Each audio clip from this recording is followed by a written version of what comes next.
T'as de la 4G, toi? Ouais, il me manque que 4, l'espèce de truc régional pas dispo chez nous, et les 3 qui sont pas encore sortis. Et du quoi tu parles?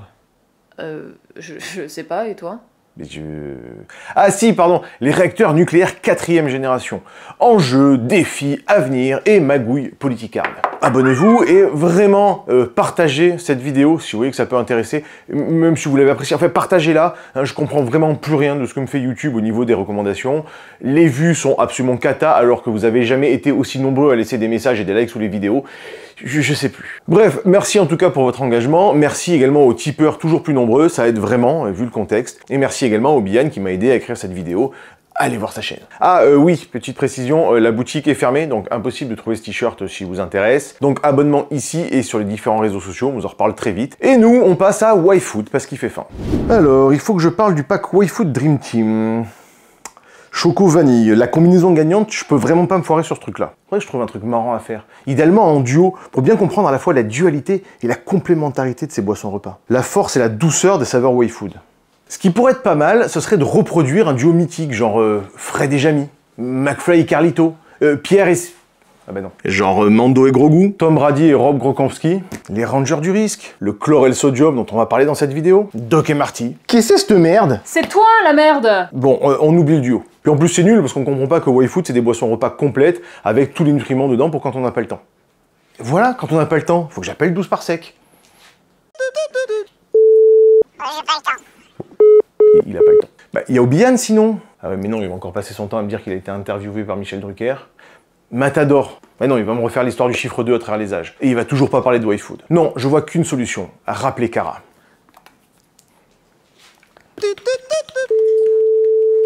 Call back after you're dead. Bon bah, pas Cara non plus. Je suis trop bête. Ma, Oui! t'as le numéro d'Archéo Fennec? Ce truc est pourtant simple. YFood, un pack Dream Team de boissons choco et vanille, moins 10% sur le pack, plus une deuxième réduction de 10% encore avec le code Genius YouTube en cliquant sur mon lien en description, des boutanges que tu peux emporter partout entre deux rendez-vous pour te caler, un goût vanille à faire tomber et un choco exquis, et je trouve personne pour faire la vidéo. Les gars, je vous comprends vraiment pas. Bref, YFood, c'est des dizaines de goûts et un pack choco-vanille à moins 10% pour une durée limitée, moins 10% encore avec le code Genius YouTube et toutes les infos sont en description. Merci YFood.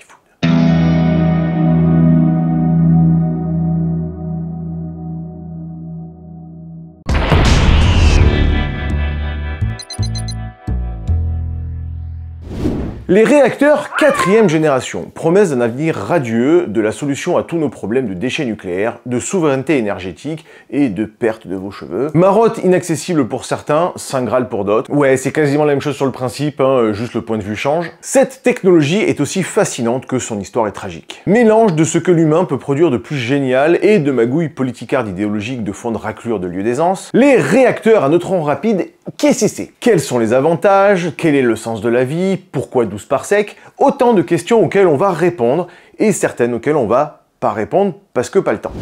Et pour commencer, c'est quoi une centrale nucléaire? Une centrale nucléaire, c'est une grosse cocotte minute. On fait chauffer de l'eau qui va monter en pression, et cette pression va faire tourner une turbine qui va entraîner un alternateur et produire de l'électricité. Pas plus compliqué que ça. On utilise la force mécanique de la pression de la vapeur d'eau. C'est comme l'image du fameux mec qui pédale dans la cave, mais à grande échelle. Dans un barrage, c'est la hauteur qui va créer cette force, ici c'est la chaleur. C'est également ce qu'on va faire dans une centrale à gaz ou à charbon. On va faire chauffer de l'eau pour qu'elle puisse monter en pression et donc faire tourner le merdier. Ici, la différence avec le nucléaire, c'est que c'est beaucoup plus efficace, beaucoup plus propre. 7 grammes d'uranium, c'est l'équivalent d'une tonne de charbon, et sans rejet du moindre gramme de CO2 à l'utilisation. Alors après, des technologies de centrales nucléaires, il y en a plein. On en a déjà parlé plusieurs fois et on y reviendra de toute façon. Donc n'hésitez pas à vous abonner à la chaîne pour en savoir plus. Mais en gros, le but est d'exploiter une des propriétés de la matière découverte par Otto Hahn et Lise Meitner en 1938, la fission nucléaire. Casser des gros noyaux en deux et récupérer l'énergie de cette réaction. On a une masse d'origine, le noyau va se scinder en deux noyaux plus petits et la masse finale est inférieure à celle d'origine. Et cette masse perdue est transformée en énergie. E égale mc2. L'énergie est égale à la masse perdue là, fois la vitesse de la lumière au carré. Et il y a un élément dans la nature qui nous permet de faire ça assez facilement, l'uranium. Et actuellement, en France, nous avons des réacteurs à eau pressurisée pour casser cet uranium et produire de la chaleur. Mais le problème, c'est qu'ils n'utilisent qu'une toute petite partie de l'uranium disponible dans la nature. On en a déjà parlé dans ces vidéos, mais on revient rapidement sur le principe. Dans nos réacteurs actuels, on va utiliser une partie de l'uranium qu'on appelle de l'uranium fissile avec des neutrons lents, qu'on appelle aussi des neutrons thermiques. C'est l'uranium 235. Tous les éléments sur Terre, ceux dont vous êtes composés, carbone, oxygène, etc., existent sous plusieurs formes. Des formes stables et des formes... Oui, vous êtes tous naturellement radioactifs. Le carbone est déterminé par son nombre de protons, 6, et l'oxygène, c'est 8. Et l'uranium, c'est 92.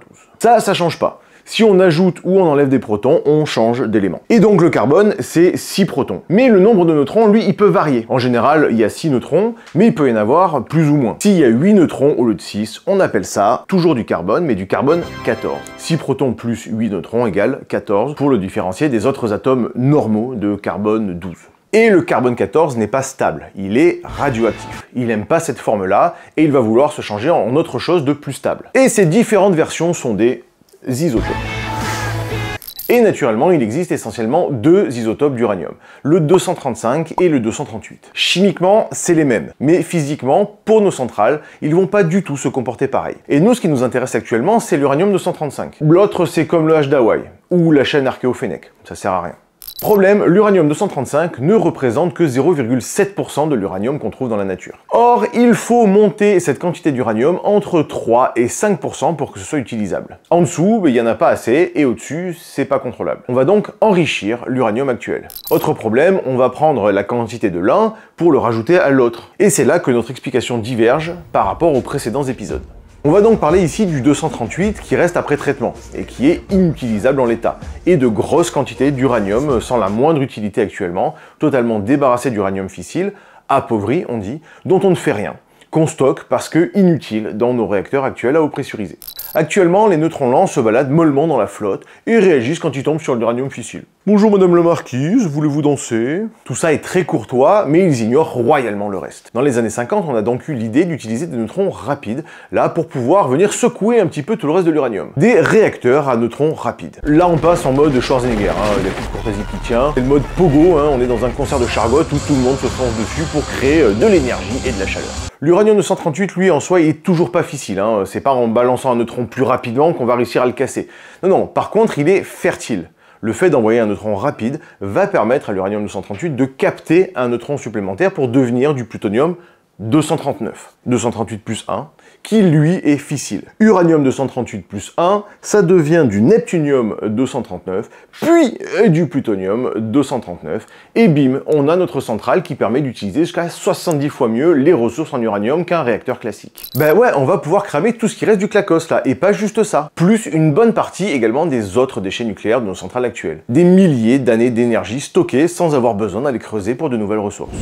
Et les avantages sont nombreux et énormes. Tout comme, bien entendu, à l'inverse, les défis qui vont avec. Ouais, ça fait longtemps qu'on l'a pas rappelé, mais la vie est une petite pupute. Meilleure utilisation du combustible, donc comme on vient de le voir. Réduction des déchets radioactifs, puisqu'on va là pouvoir utiliser donc 100% de l'uranium et pas les 0,7 dans les conditions optimales. Et également une partie des déchets nucléaires actuels produits dans nos centrales. Pour au final ne produire qu'une part infime de déchets ultimes, là, donc on ne saura pas quoi faire. On y reviendra dans une vidéo dédiée, c'est là, c'est pour bientôt, 2025, c'est sûr, promis. Sûreté améliorée avec un refroidissement passif possible. Les écolos doivent être comme des oufs, tellement ça résout tous les problèmes pour lesquels ils luttent depuis des années. On va y revenir. Peut fonctionner en surgénération. Autonomie énergétique. Les écolos doivent être comme des oufs, tellement ça résout tous les problèmes pour lesquels ils luttent depuis des années. On va y revenir. Mais bien entendu, comme dirait mon pote Yasser, la vie n'est pas un film pour adultes. Forcément, toutes ces promesses s'accompagnent de problèmes importants à résoudre. Complexité technique déjà, et coûts élevés qui vont avec. Bon, on va y revenir. La manipulation des combustibles peut être complexe, on va y revenir. Et surtout, les risques liés au flux de refroidissement peuvent carrément foutre la merde, comme la réaction toute pipou et dans le calme du sodium avec l'air ou avec l'eau. On va y revenir. En gros, ton épisode est pas du tout structuré. Et ton insolence aussi, on va y revenir. Actuellement, dans nos réacteurs à eau pressurisée, on utilise de l'eau qui ralentit les neutrons. C'est le modérateur. Et qui va servir également à transporter la chaleur vers un circuit secondaire qui va être chauffé par cette eau. C'est le fluide caloporteur, le liquide chaud quoi, commencez pas avec vos termes. Problème de l'eau, elle réagit avec les neutrons et elle les ralentit. Donc on va pas pouvoir balancer les neutrons rapides. Et autre souci, c'est qu'elle se transforme en vapeur d'eau à 100 degrés. Je vous apprends rien, hein, on voit ça en primaire, c'est un peu la base. Mais la vapeur a une force énorme, et c'est justement ça qu'on veut dans nos turbines, utiliser cette force. On est donc obligé de bosser avec des pressions de porcasse pour maintenir cette eau liquide au-delà de 100 degrés. Autre problème, dans l'eau, il y a de l'hydrogène. Et dans certaines conditions extrêmes, l'eau peut se retransformer en gaz hydrogène, le truc qui explose très facilement. Tchernobyl, Fukushima, ça vous rappelle des trucs? Bien entendu, je vous renvoie vers les vidéos de Bian qui vous expliquent tout en détail ces catastrophes. Bon, dans les réacteurs à neutrons rapides, on vire la flotte, on vire le modérateur. On évacue la chaleur directement via le fluide caloporteur, le liquide chaud, pardon. Ici, la chaleur est transportée par un autre type de fluide qui ne réagit pas avec les neutrons. Et il y a plusieurs technologies possibles, déjà utilisées ou en cours de construction. Comme le sodium, c'est la technologie la plus mature et la plus utilisée à ce jour. C'est un excellent conducteur thermique, sa température d'ébullition est très élevée, aux alentours de 880 degrés, ce qui permet un fonctionnement à basse pression, l'inverse de l'eau qui a envie de tout péter dès qu'on dépasse les 100 degrés. Là, on est entre 1 et 3 bars. Il n'interagit quasiment pas avec les neutrons et ne produit pas de gaz sous irradiation. Problème, par contre, il a une réactivité chimique digne d'un supporter de l'OM face au PSG. Il réagit très violemment avec l'eau et l'air et donc on risque de tout cramer de manière très facile au moindre pépin. Contrairement à la flotte aussi, on voit que dalle à travers, rendant l'inspection du cœur un petit peu plus complexe. Mais sinon, globalement, ça fonctionne très bien avec des millions d'heures de fonctionnement. Phoenix, Super Phoenix ou le prototype Astrid en France, tous stoppés pour des raisons politiques. On y arrive, si vous aimez le sodium, on va juste ajouter un petit peu de chlore avec. BN600 et BN800 actuellement en service en Russie. Le Monjo au Japon arrêté en 2016. C'est tous des réacteurs au sodium. Mais il existe également des réacteurs qui fonctionnent au plomb fondu, comme le réacteur russe Brest 300, ou d'autres alliages plomb-bismuth, comme les réacteurs des sous-marins soviétiques Alpha Class. Ouais, il n'y a pas que les centrales terrestres, épisode ici sur le réacteur du porte-avions Charles de Gaulle. Il fonctionne pas au plomb, Bref, il n'y a pas que les centrales fixes. Et allez voir cet épisode absolument incroyable, c'est pas pour nous jeter des fleurs, mais on a vraiment plongé au cœur du truc grâce au frangin Obian. Et vraiment, j'insiste, il n'y a que sur cette chaîne que vous verrez ça. C'est absolument totalement inédit ailleurs, vous ne verrez ça que dans cette vidéo. Les avantages du plomb, une faible réactivité chimique, contrairement au sodium, une excellente absorption thermique et une grosse inertie thermique, pas d'activation radioactive à long terme, contrairement au sodium 24, et une bonne compatibilité avec des neutrons rapides. Les inconvénients, c'est corrosif pour les matériaux de structure, leur point de fusion est élevé, 327 pour le plomb et 123 pour le plomb bismuth, et donc ça risque de solidifier dans les circuits, et c'est surtout plus lourd et dense que le sodium, ce qui complique un petit peu la conception. Vous imaginez un peu le poids du merdier là, un truc de 8 mètres de haut rempli de plomb, aussi lourd qu'une vanne de 12 parsec le bousin. Mais on a aussi des projets RNR au gaz, comme le réacteur Allegro européen en développement, qui tourne à l'hélium. Avantage, pas de corrosion ni de contamination radioactive, très haute température de sortie, potentiellement aux alentours de 850 degrés, ce qui pourrait permettre une utilisation également en cogénération avec la filière hydrogène par exemple. Le reste de l'industrie, utiliser directement cette chaleur pour autre chose que pour produire de l'électricité, refiler l'excédent aux petits copains. Inconvénient, une capacité thermique limitée, ça doit donc fonctionner à très haute pression et donc des risques importants de fuite et une complexité d'étanchéité. On a aussi des RNR à sel fondu, comme le projet Molten Chloride Fast Reactor, MFCSFR, en développement aux États-Unis, où on remplace le sodium par des sels fondus, fluorure ou chlorure. Les avantages, la température d'ébullition ici est très élevée, plus de 1400 degrés, on est large, une bonne capacité thermique, une très faible pression de fonctionnement. Les inconvénients, une corrosité importante, ça pique les yeux, et une technologie encore expérimentale, donc on sait pas vraiment si... Mais malgré toutes ces problématiques, il y en a dans absolument tous les projets, tout n'est qu'une question de compromis, comme toujours, entre les avantages et les inconvénients. Un des principaux arguments en faveur des RNR, c'est bien la sûreté. Déjà, on gagne une bien meilleure gestion des déchets radioactifs, comme on vient de le voir. Ils permettent de brûler des actinides mineurs, américium, curium, neptunium...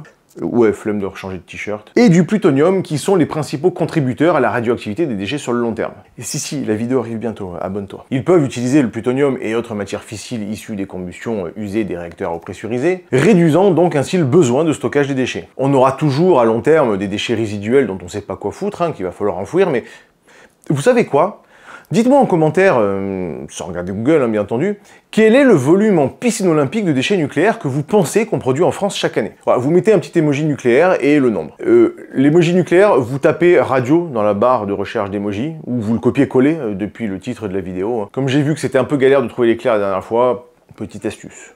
Bref, on a aussi un bien meilleur comportement en cas de perte de refroidissement. Contrairement aux réacteurs à eau pressurisée qui fonctionnent à haute pression, à environ 155 bars, les RNR refroidis au sodium ou au plomb fonctionnent à basse pression, entre 1 et 3 bars. Il y a donc moins de risques de rupture de cuve ou de tuyauterie sous haute pression. Le sodium liquide et le plomb bismuth ont une très grande capacité thermique, ce qui va permettre d'évacuer la chaleur tout en douceur de manière passive, en cas de panne des systèmes de refroidissement actif par exemple. Certains RNR, notamment ceux au plomb, peuvent évacuer la chaleur par convection naturelle, sans avoir besoin de pompe électrique. La panne de pompe électrique, c'est ce qui a amené à la catastrophe de Fukushima.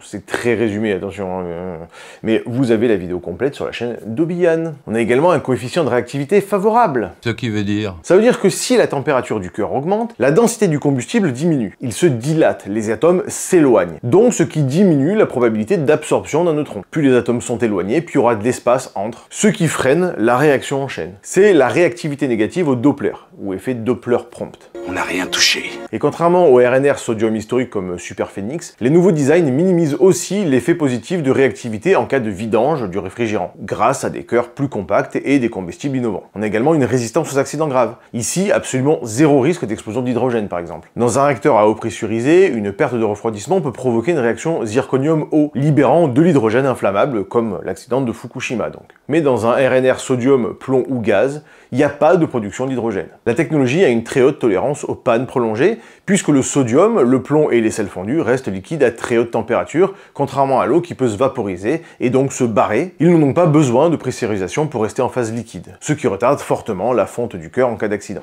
Et enfin, une sécurité passive et une réduction des interventions humaines. Les réacteurs modernes, comme le projet russe Brest 300, sont conçus pour évacuer la chaleur par convection naturelle, des systèmes de refroidissement passifs, sans nécessité d'alimentation électrique donc, ce qui élimine le risque de fusion du cœur en cas de panne de courant prolongé. Et certains RNR en développement intègrent des dispositifs de réacteurs marche-arrêt permettant l'arrêt automatique du réacteur sans intervention humaine. Par exemple, les absorbeurs de neutrons lâchés par gravité en cas de surchauffe.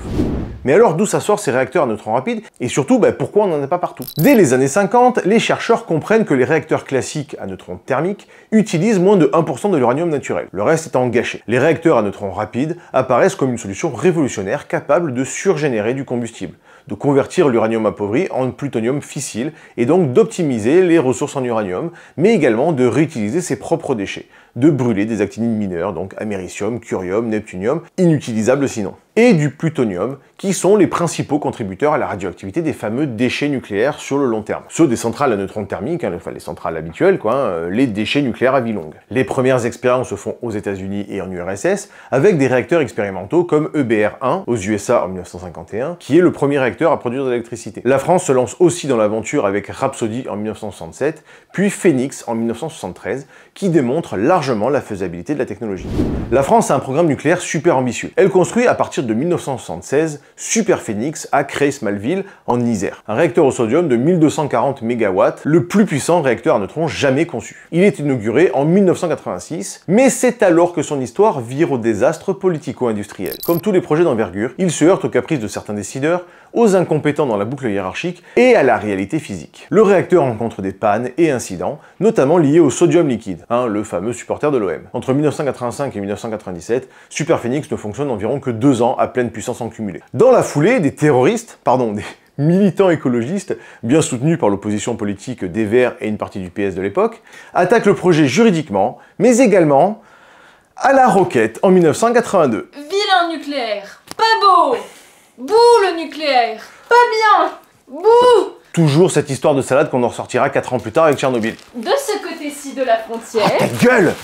Marie Curie disait « Rien n'est à craindre, tout est à comprendre ». Je vous laisse en conclure l'option choisie par ces personnes. En 1990, un nouveau problème de fuite entraîne une mise à l'arrêt prolongée. En 1994, après des modifications, il est relancé et fonctionne correctement pendant 3 ans. Et arrive l'an de grâce 1997. Jacques Chirac dissout l'Assemblée. C'est toujours une très grande réussite, bravo les gars. C'est la gauche qui remporte Matignon. Et Lionel Jospin devient Premier ministre. Il nomme alors cette sombre... Je sais pas, je trouve pas de terme élégant. De Dominique Voynet, ministre de l'écologie. Alors attention, je précise, ce qui suit n'est que purement factuel. C'est pas une interprétation, c'est vraiment directement l'information prise à la source de cette traîtresse à la nation de Dominique Voynet. Lionel Jospin mène son programme et globalement, il n'est pas contre le nucléaire. Au contraire, il veut même inscrire le nucléaire comme énergie d'avenir, parce qu'il sent bien que le gaz et le pétrole, ça sent le gaz.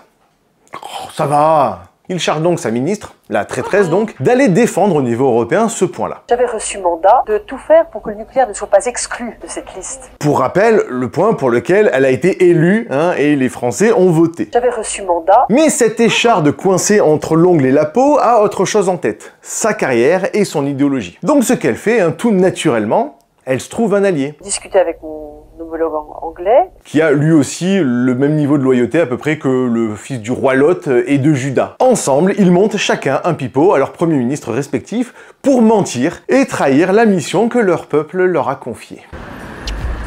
Encore une fois, tout ceci est purement factuel, pas une interprétation de quelque chose, pas une divergence politique, vraiment directement prise de la bouche de la traîtresse, qui devrait à minima être en prison à l'heure actuelle. Et on est revenu hilar l'un et l'autre, donc je suis rentrée à Paris, moi très contente de voir que le nucléaire ne pouvait pas faire partie des technologies retenues au titre du mécanisme de développement propre. Eh, ça gratte un peu, Il paraît que Imelda Staunton s'est inspirée de Dominique Voynet pour Ombrage dans Harry Potter. Pour le côté insupportable, là. On est revenu hilar l'un et l'autre. Mais quelle icône celle-là! Elle a délibérément trahi le programme pour lequel les Français ont voté et le mandat qu'on lui a confié. Oui, si vous pensez que c'est encore utile d'aller voter, dites-vous que ces gens-là n'en ont strictement rien à foutre de votre gueule si ça sert pas à leur carrière politique et que quoi qu'il arrive, peu importe le niveau de trahison, que ça flingue la planète, l'emploi, l'avenir d'un pays, ils ne seront jamais condamnés. Carte fuck you. Bon, si vous voulez défendre ça, ce sera sans moi. Et c'est ainsi avec un magnifique sourire que la filière nucléaire française est sabotée et Superphénix arrêté en 1997 alors qu'il commençait enfin à bien fonctionner. Malgré la démonstration de la faisabilité technologique, c'est la mauvaise image de ces échecs et le coup sous la pression de terroristes et de traîtres qui reste. Piégé par les magouilles de Dominique Voynet, Lionel Jospin est condamné à signer l'arrêt de Superphénix et pour faire bonne figure le justifie pour des raisons purement économiques. Et juste, puisqu'on parle d'économie, nos impôts actuels partent pour raquer ces 7500 balles de salaire tous les mois. Plus toutes les autres indemnités d'anciennes ministres. Voilà. Non, aucun compte à rendre, zéro condamnation. Mais bon, comme quelle que soit la longueur de la nuit de la connerie, la lumière revient toujours, en 2010, sous la présidence Sarkozy, le CEA lance le projet Astrid. Un des principaux arguments de la relance de la filière nucléaire de la 4e génération, c'est bien sûr le recyclage des déchets nucléaires à vie longue et surtout l'utilisation de l'uranium-238 dont on ne se sert pas pour le moment. Vous imaginez un réacteur qui règle une très grosse partie du problème des déchets nucléaires, qui les brûle pour produire de l'énergie propre? Les écolos doivent être comme des oufs tellement ça résout tous les problèmes pour lesquels ils luttent depuis des années. Et il en va de la souveraineté de la France, puisqu'avec les stocks actuels et la meilleure utilisation du combustible, on en a pour plus de 1000 ans easy poppy. Alors que sinon, on est dépendant des importations d'uranium un peu partout. On sait que la technologie fonctionne puisque le réacteur Superphénix a tourné pendant des années, reste juste à trouver comment créer la filière la plus efficace. La science, la science, la science. Sauf que la politique revient foutre ses doigts pleines de graisse dégoulinante de médiocrité au milieu de tout ça. D'un côté, on a toujours les mêmes militants qui depuis 50 ans imposent sur le modèle allemand 50% de renouvelables, même si absolument partout où ce mix a été tenté, il a prouvé son inefficacité totale à lutter contre le dérèglement climatique à court ou à long terme. Il faudrait construire des asiles de cons, mais vous imaginez un peu la taille des bâtiments. Et de l'autre, des prévisions extrêmement optimistes de quantité d'uranium disponible pour le 21e siècle, ne justifiant pas le coût colossal des investissements dans cette technologie des réacteurs à neutrons rapides. Aucune raison de se vider les poches s'il y a une solution existante, déjà toute faite, et aux arrière-petits-enfants de régler le problème qu'on aurait été trop con de résoudre avant qu'il soit trop tard. Et vous foutez au milieu les ingérences, notamment de lobbies américains et russes qui n'ont pas trop envie que la France devienne totalement indépendante énergétiquement pour les 1000 ans, les pressions d'EDF qui veulent imposer leur propre PR, contrairement aux réacteurs à neutrons rapides d'Astrid qui seraient gérés directement par le CEA, et on arrive à une nouvelle démonstration de la honte avec Emmanuel Macron qui signe la fermeture du projet Astrid en 2019. Encore des milliards et des années de recherche perdues. Ça dépasse tout ce que j'ai pu imaginer. Et alors qu'en France, on continue à faire absolument n'importe quoi pour gratter 3 pauvres voix à droite et à gauche en promettant son derche à des gogoles, le reste du monde avance. La Russie fait fièrement tourner un réacteur à neutrons rapides BN800 depuis 2016, un des 3 RNR à avoir tourné dans le monde avec son prédécesseur le BN600 et le Phénix chez nous. Ils ont également sur les rails un réacteur Brest 300, comme quoi Brest et le nucléaire c'est pas totalement incompatible, un prototype à fluide caloporteur au plomb, donc moins dangereux potentiellement que le sodium comme on l'a vu. La Chine a démarré en 2017 la fabrication d'un réacteur au sodium CFR600 dans la province du Fujian, l'Inde a également un réacteur rapide au sodium en projet, et les États-Unis et le Japon investissent comme des gros salles dans des concepts de RNR innovants. Et donc nous, la France, qui pourrait revenir dans la course, mais avec un retard considérable dû à... Coucou. Bref, Les réacteurs à neutrons rapides, malgré les défis techniques à relever, ont largement démontré leur faisabilité et leur potentiel à long terme, leurs atouts dans le traitement des déchets nucléaires et la sûreté nucléaire, et leur efficacité pour une souveraineté bas carbone assurée pour des milliers d'années. L'évolution de ces technologies était potentiellement l'avenir du nucléaire français, mais elle a été sacrifiée, et le climat avec, par des décisions politiques à court terme purement idéologiques. Mais avec la crise énergétique et la nécessité de réduire les déchets radioactifs, il est possible que la France relance un programme dans le futur. Mais il faudra rattraper un retard technologique énorme. Le génie est... je sais plus. Le génie est partout.